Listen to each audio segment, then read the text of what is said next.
Ayo simpan hartamu di langit. Infak dan sodakoh Bank Syariah Indonesia, nomor rekening 10352082887. Bank Muamalah, nomor rekening 301021555 atas nama Yayasan Khalid Basalamah. Jazakumullahu khairan. Masalah campur baurnya laki-laki dan perempuan atau biasa dibahasakan dengan ikhtilat. Saya akan bacakan dulu. Beliau mengatakan di halaman 73 bagi yang pegang bukunya, segala puji bagi Allah Subhanahu wa taala yang Maha mengetahui, salawat dan salam semoga terlimpahkan kepada Nabi Muhammad SAW. Amma ba'd, atau selanjutnya, sudah jelas bagi setiap orang yang memiliki ilmu akan terjadinya musibah yang menimpa banyak negara di dunia ini, yaitu banyaknya kaum wanita yang berdandan bebas dan bercampur baur dengan lawan jenis, bahkan berduaan dengan kaum lelaki non-mahram.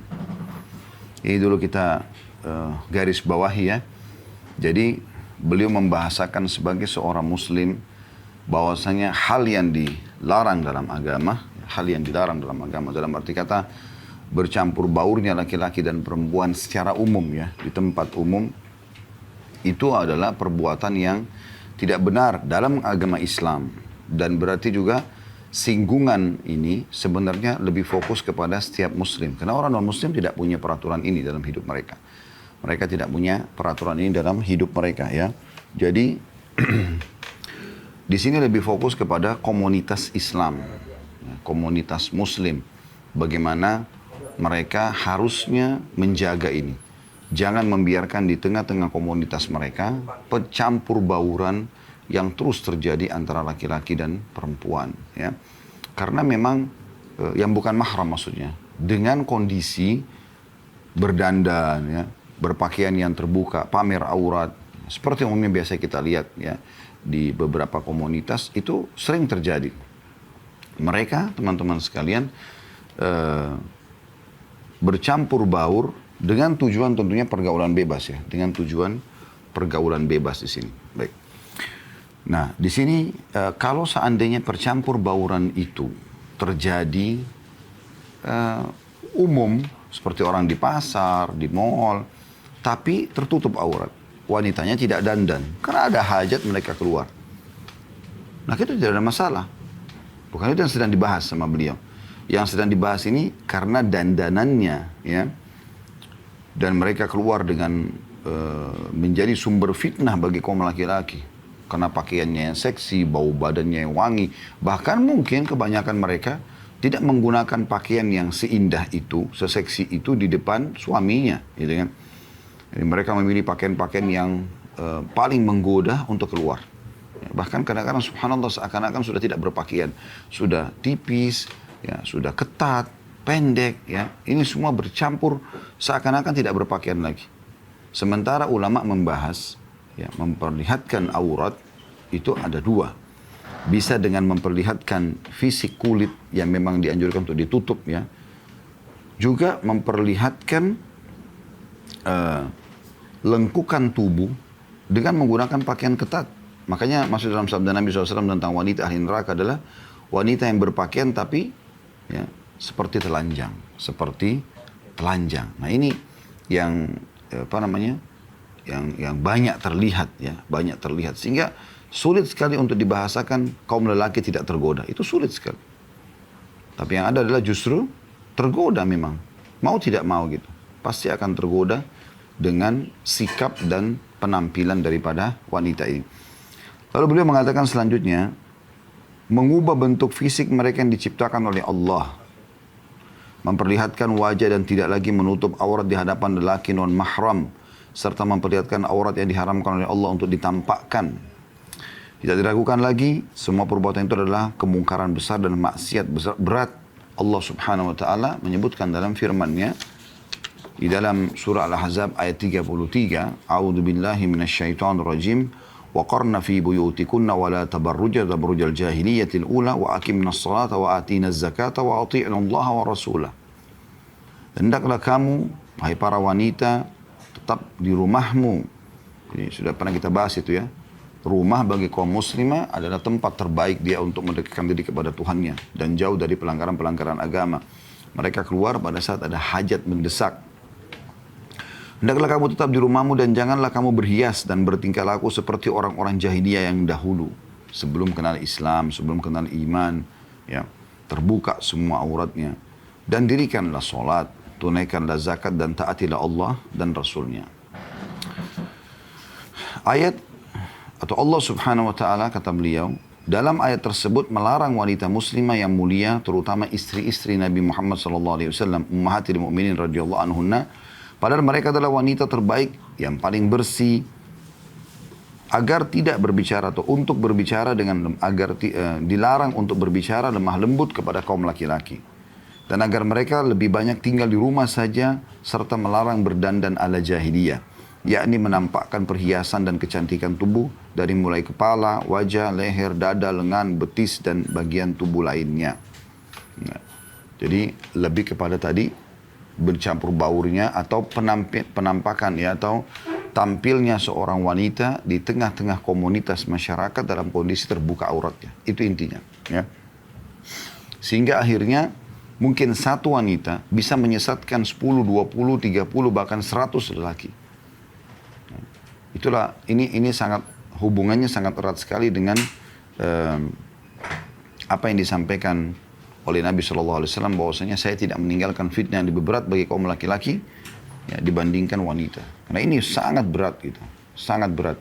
Karena kaum wanita ya, kalau dia keluar dalam hadis yang lain kata Nabi SAW, maka istashrafaha syaitan, syaitan akan memantaunya, ya, akan betul-betul melihat dengan teliti kaum wanita ini, kemana dia, ya. Maka supaya dia bisa menyesatkan, karena kalau dia sesat maka dia akan menyesatkan. Itu poinnya, ya, itu poinnya. Kemudian teman-teman sekalian, beliau mengatakan karena hal itu mengandung unsur kerusakan, besar dan bencana tak terkira, selain juga dapat menggerakkan hati kaum lelaki untuk melakukan perbuatan yang menggiring kepada zina. Jadi perbuatan ini kerusakannya besar, karena banyak orang yang bisa disesatkan karena perbuatan wanita tersebut, dan juga akan menggiring kaum laki-laki kalau tidak mengganggu dia untuk melakukan zina dengan si wanita ini. Ya, maka lebih daripada itu, atau bisa dilakukan perbuatan zina di tempat lain, karena dia sudah tergoda dengan wanita, maka dia lampiaskan ke wanita-wanita pelacur misalnya, ya. Atau ya, bisa juga lebih besar daripada itu, dia membuat atau menyebarkan sebuah ide bahwasanya tampil seperti ini itu bahkan menarik dan modern. Akhirnya banyak di antara wanita yang mengikuti dia, yang tadinya cuma satu perusak, nanti jadi banyak perusak-perusak yang muncul. Nah itu, ini efeknya sangat besar. Itu yang beliau maksudkan, mengandung unsur kerusakan besar dan bencana tak terkira, selain juga dapat menggerakkan hati kaum lelaki untuk melakukan perbuatan dan menggiring kepada zina. Ya. Awal rusaknya Bani Israel karena fitnah kaum wanita, itu gara-gara ya, ada di antara mereka 1-2 orang yang membuka aurat, akhirnya terpengaruhlah kaum laki-laki, dan ini ditunggangi oleh syaitan untuk menggoda wanita-wanita yang lain agar melakukan hal yang sama, supaya mereka bisa masuk bersaing mendapatkan kaum lelaki atau pasangan hidup yang bukan halal, bukan karena mau menikah ya. Dan itu tidak asing lagi gitu. Sampai hari ini wilayah-wilayah non-muslim ya, yang memang terbuka mereka, bebas sekali kaum wanitanya menggunakan pakaian semau mereka sendiri, itu terjadi kriminal, pemerkosaan setiap menit, setiap jam. Ya. Di beberapa kota-kota besar di Amerika itu dilihat kriminal pemerkosaan, hitungannya itu hitungan menit. Di sini baru terjadi, di sana terjadi lagi. Di sana baru terjadi, di sini lagi terjadi. Begitu terus. Dalam sehari sekian kasus yang terjadi. Karena memang perempuannya keluar pakai rok pendek, celana ketat, bajunya ketat. Bahkan maaf, kadang-kadang menggunakan baju sudah tipis, ya, pendek. Tidak menggunakan lagi pakaian dalam. Sengaja memamerkan. Ini mengundang, gitu kan. Sekarang kalau di tengah-tengah komunitas laki-laki itu ada yang memang lagi kelaparan, dalam arti kata mungkin dia habis nonton film porno, naudzubillah, atau dia sedang bangkit syahwatnya, istrinya lagi tidak mau melayani dia, kemudian dia lihat seperti ini, mana bisa dia tidak tergoda? kucing yang lapar, kemudian dibahasakan tidak tergoda, padahal di depannya ditaruh daging, ya, segar atau ikan segar. Maka ini tidak mungkin. Ya, ini tidak mungkin. Nah, ini harus bisa dibendung, ya. Kata beliau, bila Allah SWT memperingatkan ummahatil mu'minin, para istri-istri Nabi Ridwanullah alaihinna terhadap perbuatan mungkar tersebut, sementara mereka adalah kaum wanita salihah dan suci, maka tentu saja selain mereka lebih pantas lagi dilarang, dipungkiri dan dikhawatirkan keselamatannya dari berbagai hal yang bisa menimbulkan godaan. Allah Subhanahu wa taala berfirman dalam surah Al-Ahzab ayat 53, A'udzu billahi minasyaitonir rajim. Wa idza sa'altumuhunna mata'an fas'aluhunna min wara'i hijab. Dzalikum athharu liqulubikum wa qulubihin. Apabila kamu meminta sesuatu keperluan kepada mereka, para istri-istri Nabi, maka mintalah dari belakang tabir. Cara yang demikian lebih suci bagi hatimu dan hati mereka. Ada hijabnya bahkan. Dan kalau istri-istri Nabi diperintahkan begini, berarti berlaku juga kepada para muslimah. Ya, para muslimah juga berlaku pada mereka. Kata beliau, ayat di atas merupakan dalil tegas yang menunjukkan wajibnya wanita mengenakan hijab dan menutup aurat di hadapan kaum lelaki non-mahram. Ya. Dalam ayat di atas juga Allah telah menjelaskan bahwa mengenakan hijab itu lebih dapat menjaga kebersihan hati kaum lelaki dan wanita. Jadi maslahatnya buat dia, si perempuan sendiri, juga buat laki-laki. Gitu. Bahkan luar biasanya Nabi SAW menjaga, ya, apa yang sedang kita bahas ini. Sampai pernah Ibnu Ummul Maktum radhiyallahu anhu, sahabat Nabi dan salah satu muadzin Nabi yang matanya buta, bertamu ke dalam rumah Nabi SAW. Orangnya buta. Di situ kalau tidak salah ada Aisyah dan Hafsah radhiyallahu anhunna, dua istri Nabi SAW, dan tidak berhijab gitu. Maka Nabi SAW suruh mereka berhijab. Lalu Aisyah mengatakannya, Rasulullah, Ibnu Maktum buta, nggak bisa lihat gitu. Kata Nabi SAW, tapi kalian, bagaimana dengan kalian? Buta juga? Kalian kan bisa lihat. Berarti bukan hanya hijab itu bukan hanya sekedar jangan sampai mengganggu lawan jenis di depan mata, tapi juga menjaga hati si perempuan ini. Dengan dia pakai tutup aurat, dia lebih malu, dia lebih hati-hati. Ya. Wanita yang menggunakan hijab akan lebih malu dalam melakukan pelanggaran agama dibandingkan memang orang yang terbuka. Nah, itu yang dimaksudkan di sini. Jadi kalau ummahatil mu'minin aja diperintahkan untuk itu, bagaimana dengan wanita-wanita lainnya? Ya, bagaimana dengan wanita-wanita lainnya? Ya. Kemudian beliau mengatakan, teman-teman sekalian, ada hadis Nabi SAW, tadi sudah sempat kita singgung hadis ini. Hadis ini diriwayatkan oleh Bukhari Muslim. Kata Nabi SAW, "Ma taraktu ba'di fitnatan adarru ala rijali minan nisa." Tidak aku tinggalkan bencana yang lebih berbahaya bagi kaum laki-laki daripada wanita. Ini bencana paling besar. Artinya kalau wanita bisa dikontrol, Anda kontrol istri Anda, ibu Anda, tante Anda, anak Anda, saudari Anda, agar mereka menjaga hijab, mereka menjaga penampilan, pergaulan mereka, maka itu sangat luar biasa membantu agar komunitas Islam tidak rusak. Ya. Tidak terganggu. Nah ini.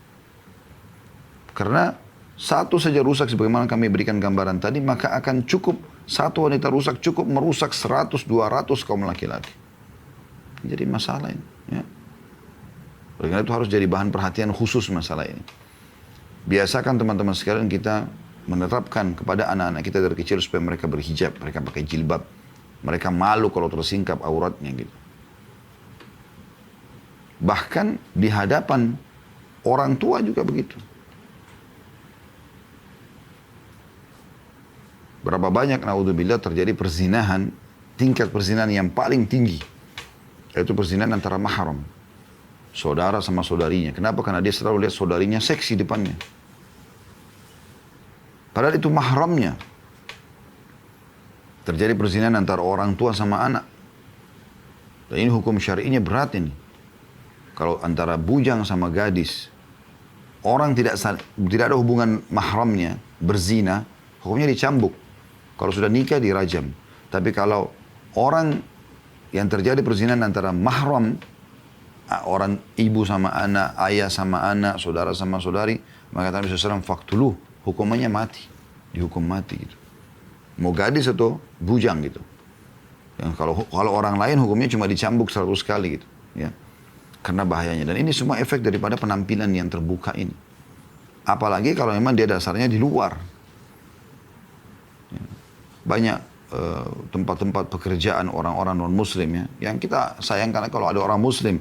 Orang non-muslim ini di komunitas Islam kayak kita di Indonesia, mereka syaratkan bekerja di tempat mereka harus terbuka aurat. Dan ini masalah ini. Hanya setiap muslim yang kerja di sana, terpaksa mereka membuka aurat mereka. Karena mencari kehidupan. Yang lemah imannya, kalau yang kuat imannya mereka tentunya tidak menginginkan hal tersebut. Ya. Tapi itu terjadi. Kata beliau dalam menasihati kita semua, kaum muslimin sekalian, penuhilah diri kalian dengan adab-adab yang diajarkan oleh Allah. Ikutilah perintahnya.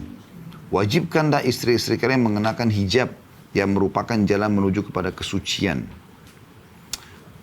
Kaum muslimah sekalian, tadi itu umum. Nasihat beliau kepada kaum laki-laki agar memerintahkan istrinya, ibunya, tantenya, saudarinya, anaknya berhijab. Agar membawa pada kesucian hati mereka dan kesucian juga kaum laki-laki yang melihat mereka. Lalu beliau fokus kepada kaum muslim, beliau mengatakan kaum muslimah sekalian. Dengan berdandan secara bebas yang tercela tersebut, seorang muslimah telah keluar dari ajaran Islam dan etika agama. Dengan berdandan secara bebas, seorang muslimah telah merugikan dirinya sendiri, menghancurkan kehormatannya dan menodai citranya, bahkan menghilangkan kepercayaan orang kepadanya. Sehingga kondisinya bisa jadi lebih buruk dari kondisi wanita di masa jahiliyah. Inna lillahi wa inna ilaihi raji'un, kata beliau. Ini kalimat istirja. Kami milik Allah, kami akan kembali kepada Allah pada saat seorang muslim menganggap ini adalah sebuah musibah. Dan beliau mengucapkan ini karena beliau anggap ini adalah sebuah musibah. Ya. Hal yang betul-betul harus difikirkan oleh kaum muslimin. Tidak boleh dibiarkan begitu saja. Berapa banyak muslimah, baju itu yang dipakai sama suaminya, baju itu yang dipakai di luar sana. Kan tidak asing, Anda bisa lihat di negara kita gitu. Di sebagian tempat-tempat di mal-mal, subhanallah seakan-akan tidak menggunakan pakaian. Celananya pendek sekali. Dan tujuannya untuk apa? Kalau mau dibilang karena cuaca panas, di dalam mal ada AC. Gitu kan? Harusnya dingin malah. Gitu kan? Dan kalau ada apa-apa, misalnya ada barang, benda yang tajam di dinding, di tiang yang kalau tersentuh mungkin bisa menggores tubuh. Dengan adanya pakaian, ada celana, ada baju, ada rok, ya. Itu kan mungkin bisa saja kena dulu kain baju dia sobek, baru kemudian aman selamat tubuhnya. Tapi kan itu ya tidak dipikirkan oleh banyak orang yang memang sengaja ingin memamer ini. Jadi bisa langsung diambil satu kesimpulan, dengan memamer aurat seperti ini memang dia tujuannya untuk menggoda orang. Nah, memang dia keluar ingin tampak cantik, ingin tampak bisa menggoda, ya, dipilih oleh laki-laki dari perempuan yang lainnya yang sedang ada di tempat tersebut.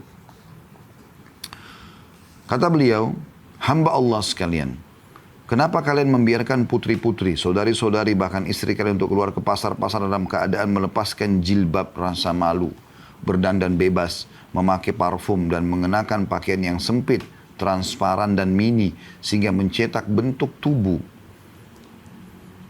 Mengangkat kebaya mereka, ya, atau abaya itu baju jubah mereka, ya, hingga ke tengah punggung, menampakkan tulang leher bahkan sebagian dada, menampakkan betis dan aurat lainnya. Ya. Ini umum pasti akan menggoda gitu. Ya. Terlebih lagi orang-orang yang Allah berikan kelebihan, kayak misalnya kulit yang putih, ya, tubuh yang berisi, dan itu pasti menggoda. Itu sudah umum.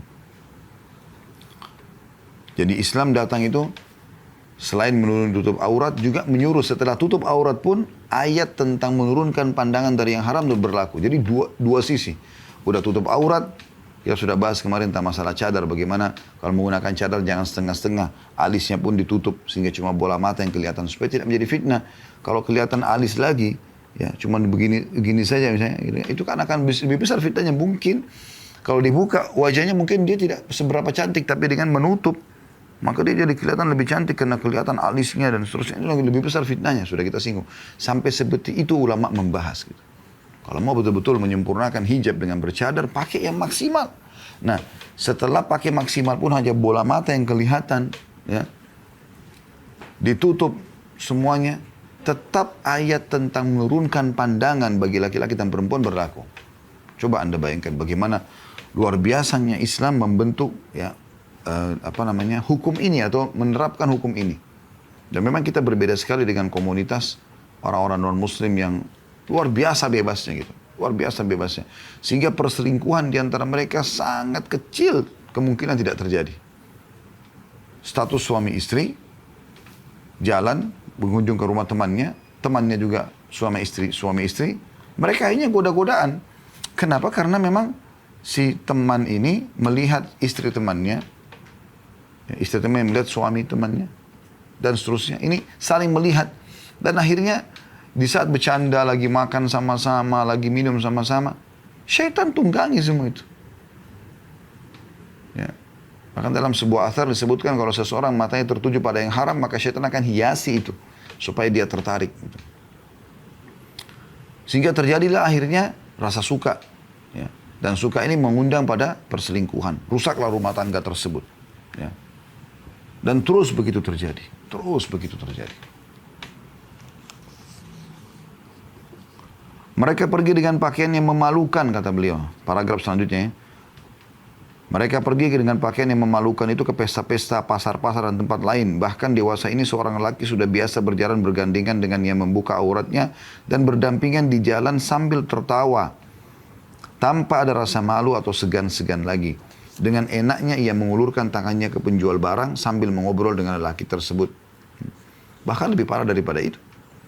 Mereka bercumbuan depan umum, menunjukkan itu adalah modern, ya, peluk-pelukan. Dan itu minimal sekali memberikan pelajaran buruk di lingkungan itu bahwasanya ini adalah hal yang boleh-boleh saja. Dengan alasan ini kan hak asasi manusia. Tidak bisa. Hak asasi manusia Anda lakukan di dalam rumah Anda, silakan Anda bebas. Di luar berpengaruh pada orang lain. Karena masalah ini masalah kemungkaran. Kalau dibiarkan, Allah sebutkan dalam surah Al-Anfal kan. Seingat saya 25, A'udzu billahi minasyaitonir rajim wattaqu fitnatan la tusibanna alladziina zalamu minkum khassa. Hati-hatilah kalian dari fitnah, dari musibah yang tidak menimpa kecuali orang-orang tertentu di antara kalian. Lalu beliau mengatakan lagi, wahai kaum muslimin, bertakwalah kepada Allah. Bertakwalah kepada Allah dalam memelihara kaum wanita yang berada dalam asuhanmu. Karena kaum laki-laki di sini, suami, ayah, saudara, akan diminta pertanggungjawaban oleh Allah SWT pada hari kiamat. Akan diminta pertanggungjawabannya. Tak bisa Anda biarkan. Kecuali Anda sudah luruskan, tidak mau dengar, ya, istri Anda tidak mau dengar, ibu Anda tidak mau dengar, tante Anda tidak mau dengar, saudari Anda tidak mau dengar, Anda lepas tanggung jawab depan Allah di kiamat.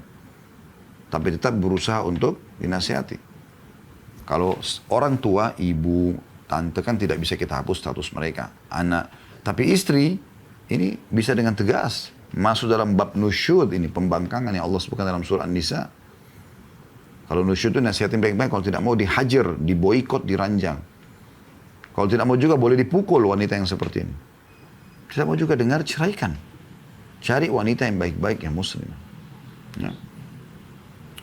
Dan itu akan membawa pada ketentraman pada saat menikah dengan mukminah muslimah. Ya.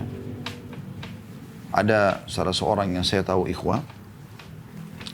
Dia dulu masih jauh dari agama. Kemudian punya seorang istri juga yang jauh dari agama. Ya seperti ini, tidak berhijab dan segala macam. Setiap kali dia pergi ke rumah temannya, dia bawa istrinya. Hanya istrinya dikenal oleh teman-teman dia. Panggil-panggilan, tukar-tukaran nomor telepon, wia-wiaan, ngakak-ngakak kalau telepon. Pokoknya bebas gitu ya kehidupannya. Dan seperti banyak yang terjadi dalam kehidupan orang-orang gitu. Yang jauh dari agama tentunya. Sampai akhirnya salah satu dari ponakan sahabat dia, sahabat istrinya, ya, itu yang laki-laki sudah dewasa tentunya, menggoda istri dia, akhirnya suka-sukaan. Karena mendapatkan banyak harapan dan ini karena pergaulan bebas ini akhirnya dia minta cerai. Ini yang jadi orang yang sedang kita bicarakan, istri dia minta cerai karena mau nikah sama laki-laki itu. Dia berusaha pertahankan rumah tangga sudah nggak bisa. Sudah rusak gitu. Akhirnya dia terpaksa pisah, dia terpaksa tanda tangan dan seterusnya sampai terjadi pernikahan sama orang yang tadi. Allahu alam bagaimana kelanjutannya. Tapi yang jelas setelah kejadian itu mungkin 5 tahun atau lebih. Ya, saya di salah satu kajian tablik akbar waktu itu. Tiba-tiba ditegur sapa oleh seseorang. Saya tidak ingat lagi gitu. Ya. Karena orangnya sudah berubah performanya. Dia sudah ada jenggotnya, pakaiannya sudah lebih ke syar'i, sebagai islami lah ya. Terus dia katakan, saya si fulan. Oh iya, saya baru ingat. Terus saya ingat dia punya kasus rumah tangga dulu kan. Kemudian saya tanya, bagaimana permasalahan antum dalam rumah tangga? Oh dia bilang, alhamdulillah. Ya. Setelah kejadian itu memang saya awalnya sempat terpukul. Tapi habis itu saya menikah dengan seorang muslimah. Dan dengan izin Allah SWT pada saat dengan wanita yang tidak baik ini, belum punya keturunan. Tidak punya keturunan. Sekarang dia bilang saya menikah dengan seorang muslimah yang menggunakan hijab syar'i. Dan alhamdulillah saya dikaruniai 2 orang anak. Dan ada ketentraman jiwa dia dapatkan. Jadi memang sama orang-orang yang menjaga hijab, orang-orang yang dekat dengan Allah SWT, ada ketentraman jiwa. Karena mereka takut dengan Tuhannya. Mereka nggak melakukan pelanggaran-pelanggaran agama gitu. Oleh karena itu di sini diingatkan oleh beliau di halaman 77-nya, wahai kaum muslimin, bertakwalah kepada Allah dalam memelihara kaum wanita yang berada di bawah asuhanmu. Bagaimana kalian bisa mengizinkan para wanita kalian pergi ke etalase pertokoan atau ke toko-toko yang berpindah yang berpintu dan berjela kaca dan kain, lalu masuk ke dalam toko-toko itu berduaan saja dengan si penjual tanpa ada orang lain yang melihatnya. Allah subhanahu wa ta'ala mengharamkan perbuatan seperti itu dan melarang wanita berduaan dengan laki-laki meskipun itu ia adalah kakak iparnya sendiri, apalagi dengan penjual toko yang di tempat tertutup. Kalau terbuka dan di situ juga ada pegawai-pegawai lain, beda. Seorang muslim masuk ke satu toko, di toko itu cukup besar, ada pegawai laki-laki, pegawai perempuan, tidak ada masalah. Dia bertanya sana sini dan dia prioritas dengan kalau muslimah, dia bicara sama pegawai muslimah juga, wanita juga. Darurat sekali baru dia bicara dengan laki-laki. Memang sudah begitu dalam syariat Allah Subhanahu Wa Taala. Dia tidak boleh membuka sembarangan pintu, ya ngobrol. Nah yang disinggung oleh beliau sini, kalau ada toko, misal toko perhiasan, toko yang mahal sekali ya. Dan di situ yang hadapi langsung ownernya seorang laki-laki, mungkin dia tampan segala macam. Masuklah seorang wanita, lalu mau transaksi barang yang mahal, kemudian diajak ke ruangannya khusus, minum minuman khusus gitu, berduaan, ngobrol untuk negosiasi. Ini jelas masuk dalam sabda Nabi SAW, kalau 2 orang yang ketiganya adalah syaitan. Kalau beliau sempat menyinggung ipar di sini. Karena dalam hadits ini sahabat sempat mengatakan, ya Rasulullah bagaimana dengan hamu ipar. Karena Nabi SAW, ipar itu justru kematian. Berapa banyak rumah tangga rusak justru karena masalah ini. Dibiarkan istrinya jalan sama adik dia atau kakak dia, hanya suka-sukaan. Begitulah syaitan merusak semua. Karena syaitan ini tujuannya merusak. Merusak bagaimana seseorang itu rusak, tersesat. Dan melakukan pelanggaran-pelanggaran agama. Itu yang dia inginkan. Dan ini berbahaya sekali teman-teman sekalian. Berbahaya sekali. Saya ingat saya punya seorang sahabat dulu di Madinah. Masya Allah orangnya kekar, orangnya tampan. Dari Pakistan beliau. Dan sempat satu asrama, satu kamar. Kami dulu satu kamar itu di salah satu building di asrama kampus. Satu kamar 5 orang dan beda-beda negara biasanya supaya bisa menggunakan bahasa Arab. Tapi waktu itu kebetulan intinya salah satu teman kami adalah si fulan ini. Masya Allah, tabarakallah, tidak pernah tinggalkan masjid. Sampai dia kalau sama-sama saya turun ke masjid, sholat subuh di masjid kampusnya, dia membahasakan, alhamdulillah Khalid saya sudah 1 tahun ini tidak pernah ketinggalan 5 waktu sholat di masjid misalnya. Selalu tepat waktu dan selalu prestasi di sekolah gitu. Badannya juga Masya Allah kekar gitu. Kayak olahragawan, binaragawan gitu ya. Jadi prestasi di kampus juara, ibadahnya bagus, orang yang lebih servis, dan Masya Allah di umur muda sudah menikah dia. Di umur muda sudah menikah gitu. Demi untuk menyelamatkan agamanya. Istrinya dia tinggalkan di negaranya. Dan sudah dikaruniai 1 orang anak. Berjalan waktu, kami dulu di kampus ada sistem yang dibuat oleh kampus kami di Madinah. Itu setahun atau 2 tahun kita berpindah asrama. Gitu ya. Berpindah asrama. Maka sempat kami pindah asrama, jadi saya sudah tidak bersama sama dia lagi. Lama saya nggak ketemu, karena asrama kami dulu cukup, kampus kami cukup besar, dan kesibukan masing-masing tidak ketemu. Setelah saya ketemu mungkin 2 tahun, setahun lebih, saya ketemu. Saya betul-betul tidak nyangka gitu. Dia tegur saya, Assalamualaikum, saya lihat. Siapa orang ini? Wajahnya nggak asing. Karena badannya kecil sekali. Mungkin 3-4 kali lebih kecil daripada awal. Ya, waktu saya ketemu. Waktu saya kenalan dulu. Dia sebut namanya, saya Fulan. Saya kaget. Itu Fulan, dia bilang. Kenapa kamu ini? Kenapa badanmu sampai seperti ini gitu? Dia bilang ada ceritanya panjang. Ada waktu nggak saya mau datang ke kamar kamu untuk cerita? Dia bilang saya bilang sama dia, silahkan. Karena kami di kampus dulu punya waktu banyak gitu. Setelah selesai kuliah, dari mulai siang, lepas duhur sampai besok pagi lagi, waktu kuliah baru kami masuk aktivitas sekolah. Selebihnya, atau kuliah selebihnya kami bebas punya program-program. Bisa ke Masjid Nabawi, bisa hadir di halaqah ulama, bisa olahraga, bisa belajar kelompok, bisa segala macam, banyak yang bisa dilakukan. Dia datang teman-teman sekalian ke kamar kami lalu menceritakan. Dan itu cukup unik. Saya jadikan bahan ceramah ini karena saya tidak sebutkan nama dia. Dan juga saya ini pelajaran penting bersumber dengan hadits ini. Karena saya tidak pernah temukan kasus sedahsyat kasusnya dia gitu. Akhirnya dia menceritakan, dia bilang, mengatakan saya kan di sini kamu tahu hadits sekolah. Dan kita kan di sini boleh pulang setahun sekali. Ya. Nanti dikasih tiket gratis. Kalau per 6 bulan mau pulang ada libur sekitar 2 minggu boleh, tapi biaya sendiri. Itu cukup besar biayanya. Untuk kelas kami mahasiswa itu cukup mahal gitu. Dan harus beli tiket pulang pergi. Jadi dia tunggu setahun sekali pulang. Dia bilang, selama ini berjalan tidak ada masalah. Tapi istri saya sama anak saya tinggal serumah dengan ibu saya. Di situ ada kakak kandung saya sendiri. Juga sudah berumah tangga sama istrinya gitu kan. Tinggal satu rumah. Awalnya tidak ada masalah. Tapi kemungkinan karena dia setahun sekali pulang. Satu waktu dia pulang, dia bilang, tahun lalunya ya, 1 tahun dari dia cerita kepada saya itu sebelumnya ya, 1 tahun yang lalu, dia bilang saya pulang liburan, karena kami dulu liburan 2 bulan setengah biasanya, baru akan kembali lagi ke kampus, dan yang lulus diberikan tiket gratis, maka dia bilang saya pulang, terus nggak tahu kenapa istri saya tiba-tiba nggak enak sama saya, lalu cerita, dia bilang saya mau buka sesuatu tapi saya nggak enak ini, cuma selalu saya tanda kutip lah ya, merasa kayak dihantui ya. Merasa kayak terus kebayang-bayang ini saya berdosa sama kamu ini sebagai suami. Kata dia, baik silakan ceritakan. Mulai dari cerita, ternyata dengan berjalan waktu kakak kamu ini hampir setiap hari menggoda saya, hampir setiap hari. Tidak ada dia dapatkan kesempatan kecuali dia menggoda.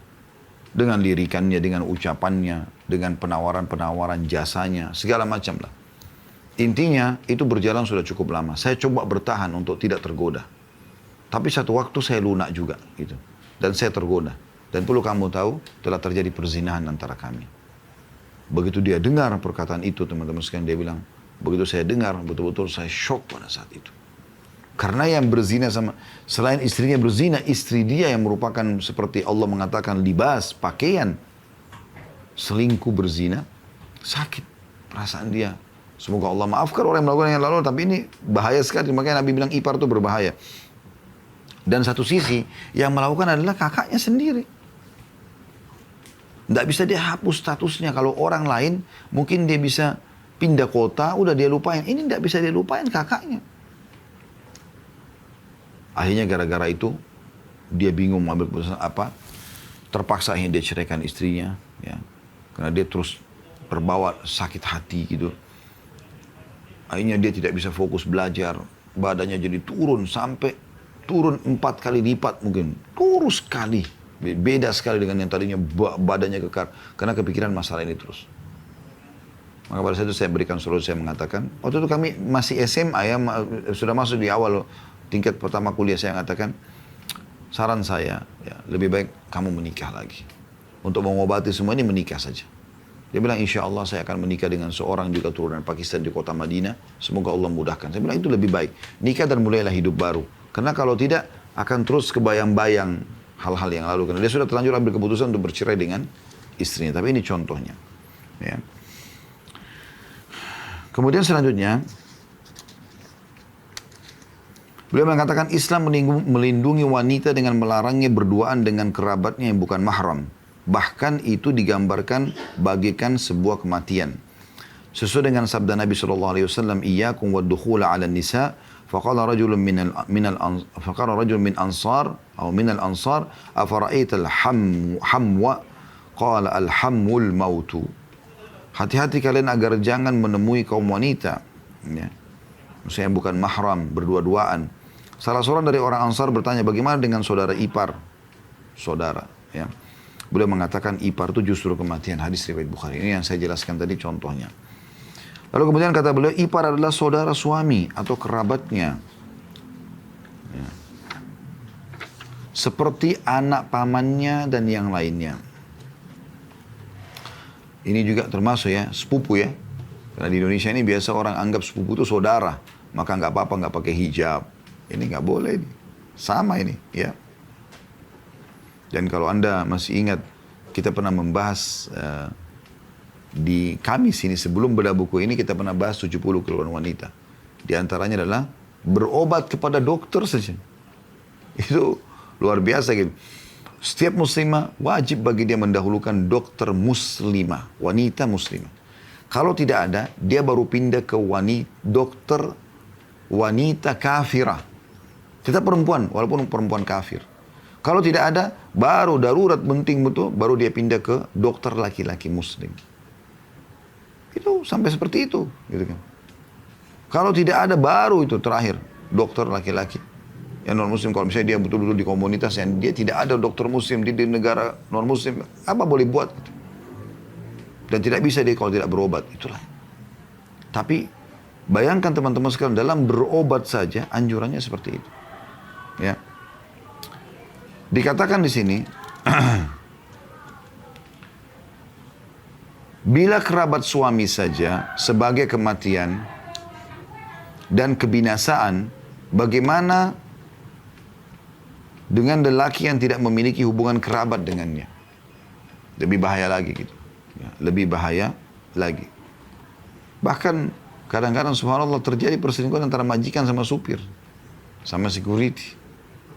Terjadi perselingkuhan antara itu majikan perempuan, majikan laki-laki dengan ya, pembantunya, kan begitu. Jadi budaya bercampur baurnya pemuda-pemudi, ini paragraf selanjutnya. Jadi budaya bercampur baurnya pemuda-pemudi dan kesempatan berduaan di rumah termasuk hal yang bisa menimbulkan kerusakan besar. Jadi menutup aurat itu bukan karena keluar rumah saja, tapi karena ketemu dengan non-mahram. Ya, walaupun dalam rumah. Demikian juga kebiasaan seorang wanita membuka aurat di pasar-pasar dan di jalan-jalan, berjabat tangan, bercanda, serta demikian mudah mengobral kehormatannya dan bersikap toleransi dengan kaum lelaki. Nabi SAW memperingatkan terhadap kebiasaan semacam itu, la yakhluwanna ahadukum bimra'atin fa inna syaitana thalithuhuma. Janganlah seseorang di antara kalian berduaan dengan wanita, pasti pihak ketiganya adalah syaitan. Hadis riwayat Ahmad, Tirmidzi dan juga Al-Hakim dan disahihkan oleh Al-Hakim. Juga Nabi SAW mengingatkan tentang bahayanya orang sentuh-sentuhan ya, dengan yang bukan mahram. Sebagaimana dalam hadis ya. Di sini dikatakan oleh penulis, Nabi SAW juga melarang seseorang laki-laki menyentuh kulit seorang wanita yang bukan mahramnya. Li'an yut'ana fi ra'si ahadikum bimikhyatin min hadidin khairun lahum min an yamassa imra'atan la tahillulah. Seandainya kepala seseorang di antara kalian ditusuk dengan besi tajam, itu lebih baik daripada ia menyentuh kulit wanita yang bukan mahramnya. Ya. Jadi diambil besi tajam, ditusuk ke kepala seseorang di antara kalian, di antara kita berarti sampai mati, bocor, hancur kepalanya. Itu lebih ringan daripada dia menyentuh kulit ya wanita yang bukan halal buat dia. Ini berlaku juga bagi wanita yang menyentuh kulit laki-laki yang bukan halal buat dia. Besi tajam yang maksud dalam hadis adalah jarum, kata beliau di sini. Atau bisa saja memang dia besi yang keras. Nabi SAW bersabda, "Ma min dhanbin ba'da syirki a'zama 'inda Allah min nutfatin wada'aha rajulun fi rahimin la yahillu lah." Lebih parah daripada itu, efek daripada bercampur baur yang sehingga terjadi perzinahan, ya, sehingga terjadi perzinahan ini, ya, lebih berat lagi. Karena awalnya kan dari bercampur baur, dari aurat yang terbuka segala macam. Maka itu menjadi dosa besar sekali setelah syirik kepada Allah Subhanahu wa taala. Kata Nabi SAW, "Ma min dzambin ba'da syirki." Tidak ada dosa setelah perbuatan syirik a'zama 'inda Allah, lebih besar, ya, lebih berat di sisi Allah, min nutfatin wada'aha rajulun fi rahimin la yahillu lah. Dari setetes sperma yang diteteskan seorang lelaki di kemaluan wanita yang bukan istrinya. Yang bukan istrinya. Ya. Jadi ini perbuatan yang luar biasa. Menumpahkan sperma kepada bukan istri, ini adalah perbuatan yang berat setelah syirik kepada Allah Subhanahu wa taala. Kata beliau selanjutnya, wahai muslimah, jika engkau memang takut terhadap siksa Allah, janganlah berhias dan berdandan secara bebas di hadapan lelaki. Jangan mengenakan pakaian yang membuka aurat dan mengubah bentuk fisik yang Allah Subhanahu wa taala ciptakan pada dirimu. Janganlah menyerupai wanita-wanita kafir dari kalangan Nasrani dan yang lainnya. Karena setiap muslimah punya ciri khas. Adapun kebiasaan sebagian kaum wanita sekarang ini yang mengenakan make up, lipstick, bedak, kutek, kuku, dan berbagai bahan lain yang mengubah bentuk fisik secara memalukan, penulis tidak tahu kenapa mereka bisa tertarik kepada benda-benda itu sedemikian rupa. Maksudnya dipakai di luar gitu loh. Sehingga betul-betul sangat cantik, sangat menjadi fitnah di luar. Jadi penulis mengatakan, saya tidak tahu kenapa mereka lakukan ini. Artinya mau coba dilihat sisi alasannya kira-kira, oh mungkin karena ini. Itu susah. Kecuali memang mereka ingin pamer dan akhirnya diganggu oleh orang lain. Allah Subhanahu wa taala berfirman di dalam surah Ar-Rum ayat 30, A'udzubillahi minasyaitonir rajim, "Fitratullahi allati fatara an-nasa 'alaiha la tabdila li khalqillah, dzalika ad-dinul qayyim walakin aktsaran nasi la ya'lamun." Tetaplah di atas fitrah Allah yang telah menciptakan manusia menurut fitrah itu.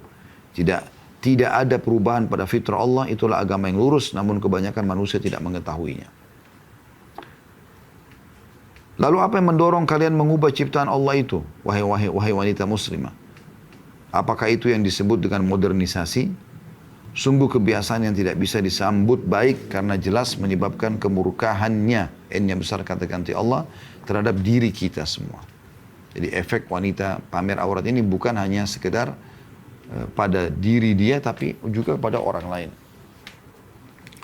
Sungguh celaka, kata beliau di paragraf selanjutnya, seorang pelajar wanita yang berpura-pura bodoh dan enggan menolak keinginan hawa nafsunya, namun justru mendurhakai penciptanya, padahal ia masih mendengar ayat-ayat Allah Azza wa Jalla yang dibacakan kepadanya. Ia juga memahami perintahnya, ennya Allah kata ganti Allah, ennya besar kata ganti Allah, untuk memelihara rasa malunya dan dapat menahan diri untuk tidak berdandan bebas. Artinya gini, ada satu fitrah, ada satu hal yang alami yang Allah sudah buat, ada rasa malu. Ya. Subhanallah, pada orang yang buka aurat saja, itu masih ada perasaan malu gitu. Misal contoh dia terbiasa dari kecil, memang menggunakan celana pendek misal. Tapi kita akan temukan orang ini masih punya rasa malu kalau misalnya dilihat oleh orang lain. Yang dia buka misalnya, karena seperti sudah tidak pakai celana, tapi dia buka celananya. Untuk dia buka celananya di tempat umum, dia masih ada rasa malu.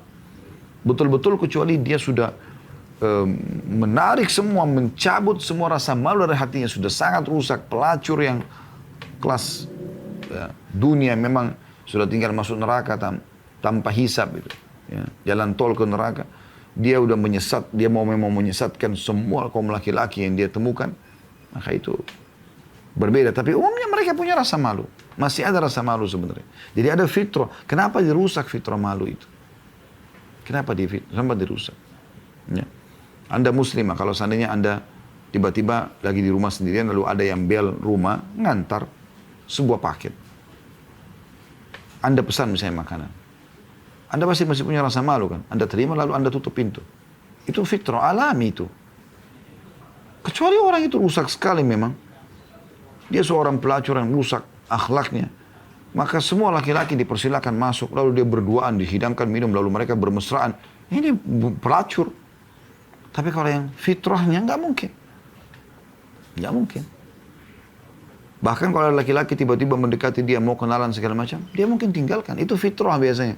Siapa orang yang saya nggak kenal gitu. Kecuali orang sudah rusak. Udah biasa bergaul bebas, maka itu lain lagi. Seperti itu. Kata beliau, ya, ia juga memahami perintahnya, perintah Allah untuk memelihara rasa malu dan dapat menahan diri untuk tidak berdandan bebas. Karena itu adalah sikap sombong. Maksudnya kalau dia tetap, Allah sudah melarang tapi tetap dia melanggar. Ini sifat sombong. Seolah-olah ia belum pernah mendengarkan larangan Allah. Apakah memang ia belum pernah mendengar ancaman Allah Azza wa Jal terhadap wanita yang berbuat demikian seperti firman-Nya misalnya dalam surah Al-Jathiyah ayat 7 sampai ayat 8 yang berbunyi a'udzubillahi minasyaitonir rajim wailun likulli affakin athim yasma'u ayati llahi tutla alaihi thumma yusirru mustakbiran ka'allam yasma'ha basyirhu bi'adzabin alim. Kecelakaan yang besar bagi setiap orang yang banyak berdusta lagi banyak berbuat dosa. Dia mendengar ayat-ayat Allah yang dibacakan kepadanya lalu dia tetap menyombongkan diri seakan-akan dia tidak mendengarnya. Maka beri kabar gembira dia dengan adab yang pedih. Ya. Artinya, Anda pasti bisa baca, Anda pasti bisa dengar, Anda bisa bertanya. Gitu. Wanita seperti ini telah menzalimi dirinya sendiri. Karena ia telah mengenal kebenaran dan melihat cahaya Allah, tapi ia justru berbuat maksiat terhadap Allah dengan ilmunya yang dia ketahui. Ia berpura-pura lupa terhadap hal yang sudah difahaminya. Wanita itu terancam dalam firman Allah Subhanahu wa taala yang disebutkan dalam surah Al-Jathiyah ayat 23, surah yang sama tapi ayatnya 23. A'udzu billahi minasyaitonir rajim. Afara'aita man ittakhadha ilahahu hawahu wa adallahu Allahu 'ala ilmin wa khatama 'ala sam'ihi wa qalbihi wa ja'ala 'ala basarihi ghishawatan faman yahdihi min ba'dillah afala tadhakkarun. Maka pernahkah kamu melihat orang yang menjadikan hawa nafsunya sebagai ilahnya dan Allah membiarkannya sesat berdasarkan ilmunya dan Allah telah mengunci mati pendengaran dan hatinya dan meletakkan tutupan atas penglihatannya, maka siapakah yang akan memberinya petunjuk sesudah Allah? Ya. Maka mengapa kamu tidak mengambil pelajaran? Mengapa tidak mengambil pelajaran? Jadi artinya kalau Anda sudah dengarkan ayat-ayat Allah, tapi Anda tidak mau engah, ya, tidak berusaha memperbaiki diri, maka orang-orang seperti ini bisa Allah kunci hatinya, maka tidak akan pernah dapat hidayah selamanya dan akhirnya menyesatkan dia. Akan lebih memberatkan dia, baik di dunia maupun di akhirat. Sungguh wanita yang suka berdandan itu amatlah lalai. Ia menggadaikan surga dengan harga murah dan membeli neraka dengan harga mahal. Jangan kena melecehkan dan tertawakan. Jangan kalian melecehkan dan tertawakan wanita salihah. Jika kalian menertawakannya di dunia, niscaya mereka juga akan menertawakan kalian di hadapan Allah yang maha bijaksana di akhirat nanti. Karena Allah sudah menggambarkan dalam surah Al-Mutaffifin ayat 29 sampai 36. Yang bunyinya a'udzubillahi minasyaitonir rajim. Innal ladzina ajramu kanu minal ladzina amanu yadhhakun. وإذا مروا بهم يتغامزون وإذا انقلبوا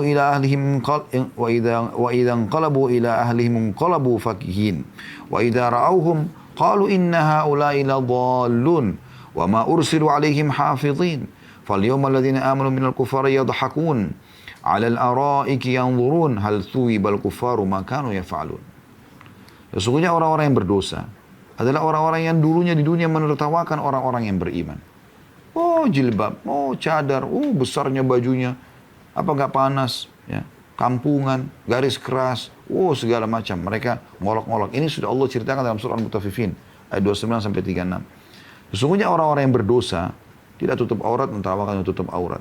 Tidak orang yang mabuk tertawakan orang yang tidak mabuk, ya. Begitu terus. Ya. Sesungguhnya orang yang berdosa adalah orang-orang yang dulunya di dunia menertawakan orang-orang beriman. Dan jika orang-orang beriman berlalu di hadapan mereka, mereka saling mengedip-ngedipkan matanya. Olok-olok. Nah, itu lihat tuh, lihat tuh. Dan orang-orang berdosa itu kembali kepada, jika orang-orang berdosa itu kembali kepada kaumnya, mereka kembali dengan gembira. dalam kemaksiatan mereka. Dan apabila mereka melihat orang-orang mukmin, mereka mengatakan sungguhnya mereka itu benar-benar orang-orang yang sesat, kampungan, ketinggalan zaman. Padahal orang-orang berdosa itu tidak dikirim untuk menjaga bagi orang-orang mukmin. Bukan tugas mereka. Kalau mereka pun mau berbuat maksiat, ya kan saya, tapi jangan ganggu orang beriman. Maka pada hari ini, di hari kiamat nanti, orang-orang beriman menertawakan orang-orang itu. Ya. Sambil mereka duduk di atas dipan-dipan sambil memandang dipan-dipan istimewa di surga. Sesungguhnya orang-orang kafir atau orang-orang yang berbuat ya kesalahan tersebut diberi ganjaran terhadap apa yang mereka kerjakan dulu. Lalu beliau memberikan nasihat kepada sang ayah. Kepada sang ayah, bagaimana mungkin Anda mengabaikan pendidikan agama putri Anda dan tidak memikirkan kebahagiaannya yang abadi. Namun Anda justru mengajarkan kepadanya adat kebiasaan dan budaya yang rusak. Suruh bergaul bebas, suruh buka aurat. Bahkan ada sebagian ayah yang sengaja mau nyuruh anaknya untuk memberikan pakaian terbuka. Sehingga dia panen dosa bersama anaknya. Anda membiarkan putri Anda bersenang-senang di sekolahnya tanpa petunjuk. Hanya mempelajari hal-hal yang tidak bermanfaat. Tapi justru berbahaya. Nabi SAW telah memperingatkan kaum wanita yang memakai pakaian tipis yang memperlihatkan apa yang ada di balik pakaian itu. Sehingga mudah terlihat oleh siapa saja. Nabi SAW menggambarkan salah satu calon penghuni neraka. Dalam sabdanya, وَنِسَاءٌ كَاسِيَاتٌ عَارِيَاتٌ مُمِيلَاتٌ مَائِلَاتٌ رُؤُوسُهُنَّ كَأَسْنِمَةِ الْبُخْتِ الْمَائِلَةِ لَا يَدْخُلْنَ الْجَنَّةَ وَلَا يَجِدْنَ رِيحَهَا وَأَنَّ رِيحَهَا لَا يُوجَدُ مِنْ مَسِيرَةِ كَذَا وَكَذَا. Kaum wanita yang berpakaian tapi telanjang, ya, artinya ketat, pendek, tipis, berlenggak-lenggok mempermainkan hati kaum lelaki. Rambut mereka bagaikan punuk unta yang miring, ke kanan, ke kiri, ya, dihempaskan sana, hempaskan sini. Mereka tidak akan masuk surga karena pamer aurat tadi. Bahkan tidak akan pernah mencium baunya, padahal bau surga bisa tercium dari jarak sekian dan sekian. Hadis riwayat Muslim. Arti ungkapan tanda kutip bagaikan punuk unta, yakni dibuat besar membentuk gulungan atau dengan bentuk yang lain. Dan Nabi SAW sudah mengingatkan sebagai penutup, di sini beliau mengangkat sabda beliau, "Ittala'tu fin nari faraitu aktsara ahlihan nisa." Aku melihat ke dalam neraka. Allah perlihatkan Nabi SAW dengan nyata. Ternyata sebagian besar penghuninya adalah wanita. Ini hadis riwayat Muslim, Ahmad dan Tirmidzi. Yakni karena kaum wanita jarang yang taat kepada suaminya dan banyak berdandan ketika hendak keluar rumah dengan menggunakan pakaian paling bagus, keluar rumah untuk menggoda kaum lelaki. Jika dia selamat dari bencana, maka kaum lelaki yang melihatnya tidak akan selamat dari godaannya.